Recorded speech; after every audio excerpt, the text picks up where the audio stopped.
Hey everyone, welcome to another movie review here on the Outlaw Nation channel. I am the Outlaw John Rocha, and I'm joined by my fellow geek buddy over there, Shannon McClung. How are you, my man? John, I'm doing very well. I'm happy to be back on the Outlaw Nation. First time on camera on the Outlaw Nation. So this is very exciting. It's a red letter day. Hey, we put on our military hats, our World War II hats, our helmets. Shannon, did you do extra work on Windtalkers with me? Did you do that as well? No, you did not. Okay. That's when I was in Japan still. That's all right. Oh, well. Well, anyway, we are going back to World War II. And for those of you who don't know, Shannon and I used to go see movies all the time throughout our time in LA. But he is part of Geek Buddies as well. So we enjoy talking about films. And I thought we'd do a little bit more of an extended review of Greyhound here, the new film from Tom Hanks on Apple TV Plus. Tom Hanks wrote this film. I think it's his screenwriting debut. It comes from director Aaron Schneider, and it's based on the 1955 novel The Good Shepherd by C.S. Forrester. And it also stars Stephen Graham, Rob Morgan, who you might know from those Netflix series, and Elizabeth Shue. The plot follows a U.S. Navy commander on his first wartime assignment in command of a multinational escort group defending a merchant ship convoy under attack by submarines in early 1942 during the Battle of the Atlantic, only months after the U.S. officially entered World War II. All right, Shannon, what was your overall thoughts, I guess, about this movie? Really enjoyed it. Also, this is Tom Hanks' third film that he's written. He wrote Larry Crown, and I believe he also wrote That Thing You Do. But this is the first time that he wrote something that someone else directed. Got it. Okay. I really enjoyed it. I mean, when he came out after the Apple TV Plus announcement was made, he was quoted in an interview as being kind of disappointed that the movie wasn't going to be seen in a theater. No disrespect to Apple TV, but this is a movie that you would have wanted to have seen in a theater. There is an epicness to the scope of the naval battles. The technical aspects of the film for me were great. All of the sound design. Overall, especially for what we're dealing with right now and being locked in our homes for another few months, it seems, this is a great escape. This is 100% a ride that you go on. And a lot of the ride works as well as it does because of Tom Hanks. Mm-hmm. This is the type of role that I think had you put Aaron Eckhart in, which again, no disrespect to Aaron Eckhart, but the film changes from the top down. But because you have someone with the pedigree of Tom Hanks in this movie, automatically you like him. You feel a connection to him and you want him to do well. We don't get a ton of background on him. We get a very, very quick scene with Elizabeth Shue. But overall, I watched it again this morning in preparation for the review, and I liked it even more the second time. Yeah. And I was having to watch it on my computer. I don't have Apple TV on my television. So I watched the first time at my girlfriend's place where she has a nice big flat screen. Even on the computer, I was like, wow, this is it's very easy to get on this ride and enjoy it. Yeah, absolutely. It's a brisk 90-minute film. I agree. I absolutely enjoyed it as well. Normally, I would ding a film for not giving me enough background on the character or enough for me to hook onto or invest in with this character. But when you cast someone like Tom Hanks, you bring your own baggage or your own feelings about Tom Hanks into that relationship. And so Tom Hanks has a lot more rope with you than maybe another actor like maybe Eckhart or another actor might have. So you kind of put in your own feelings about it. And Tom just conveys that kind of like fatherly, paternal vibe throughout this movie as he's in charge of these men on this boat. And Shannon, I did enjoy it. I enjoyed the battle sequences. You're right. This would have been fantastic in a massive movie theater, maybe an IMAX theater or a theater with a great sound system, because the booms are loud, but the waves are incredible to look at. The ships are fantastic to explore. And also when they do that close up on the Nazi ship as they're shooting that other ship down, you're just like really shocked at the detail and the precision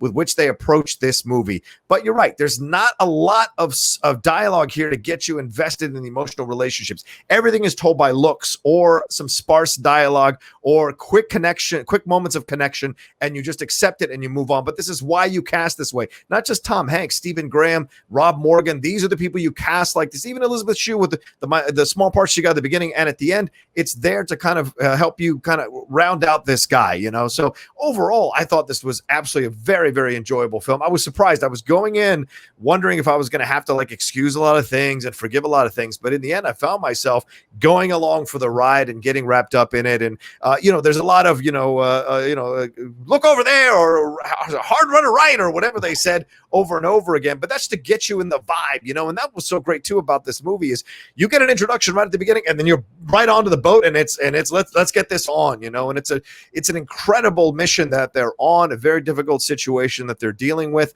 But also, Shannon, did you feel like there was like maybe half an hour missing from here where they did develop a little more of Tom Hanks's character? And I ask you that because when I did research for this review, in the novel, he struggles with issues of self-worth, insecurity, mental health stuff, like really just very insecure about his first command. And it's kind of an interesting exploration of a captain, because normally we present captains that are like on top of it, you know, navigating their situations. But in the book, he's a little more, he questions himself a little bit more than we saw in the movie. And in the movie, we do see other soldiers reacting to Tom Hanks with a little bit of question or wondering if he's actually the right man for the job. Did you catch that as well?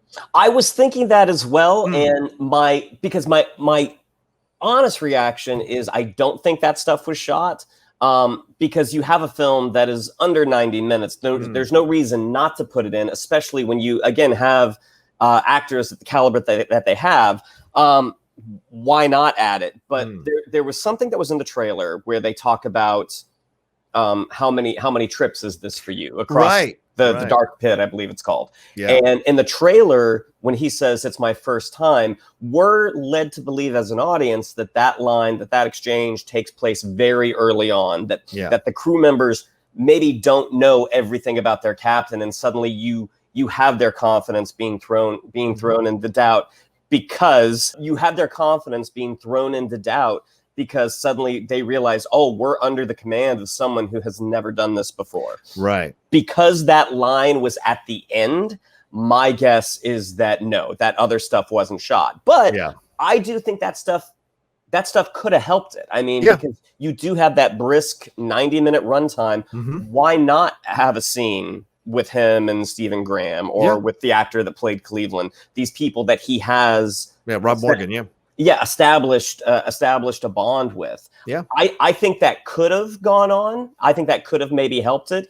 But overall, if they didn't add it, I guess they thought they didn't need it. Yeah, maybe some flashbacks with Elizabeth Shue to kind of flesh out that relationship a little bit more and how much he loves her, because everything is done from what he says, right? There's not a lot of actual exchanges between them to develop that relationship and sense that chemistry. But I do want to give a shout out to both the composer and the cinematographer for this film.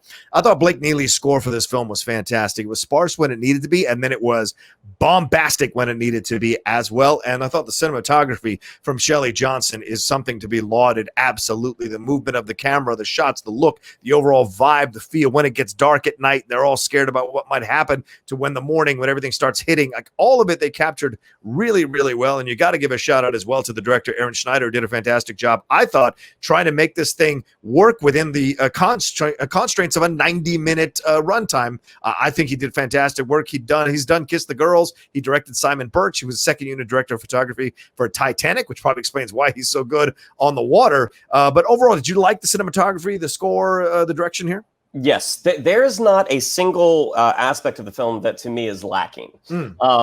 Those supporting cast members, those crewmates who are basically repeating orders the whole time. You as a military man, no, that's not easy. Nope. I mean, there's a way. It's throwing it away as an actor, but being confident as that shipmate. Yeah. You know, I thought everything looked great. I loved the score. I mean, whenever the wolf pack would show up, you had that one kind of stinging note that would come across. And also, for the bulk of the movie, for 95% of the movie, it is all on that ship. Yeah. You know, I mean, and they don't cut away. You don't cut to the Germans. You don't cut back to Elizabeth Shue, who's wondering if he's made his first crossing.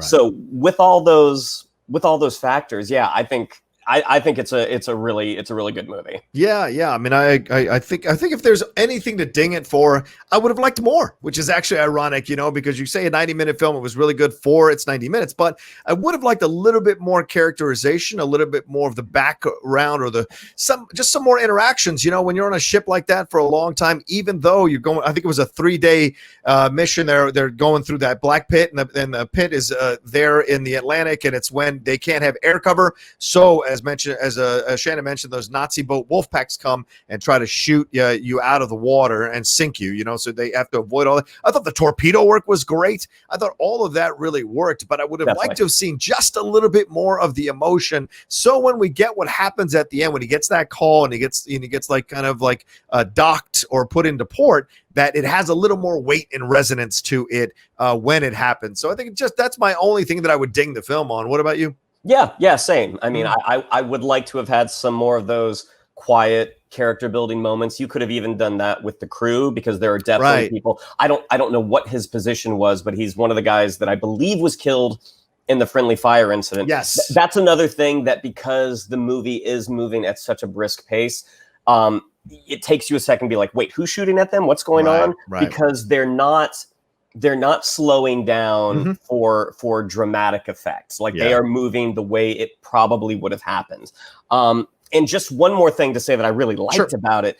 To my cinematic knowledge, we've never had a naval battle, a World War II naval battle in the dark, which is what it would have been. I mean, the fact that they were shooting up those they weren't flares, but they were like alarm rockets that were kind of giving you a little bit more light.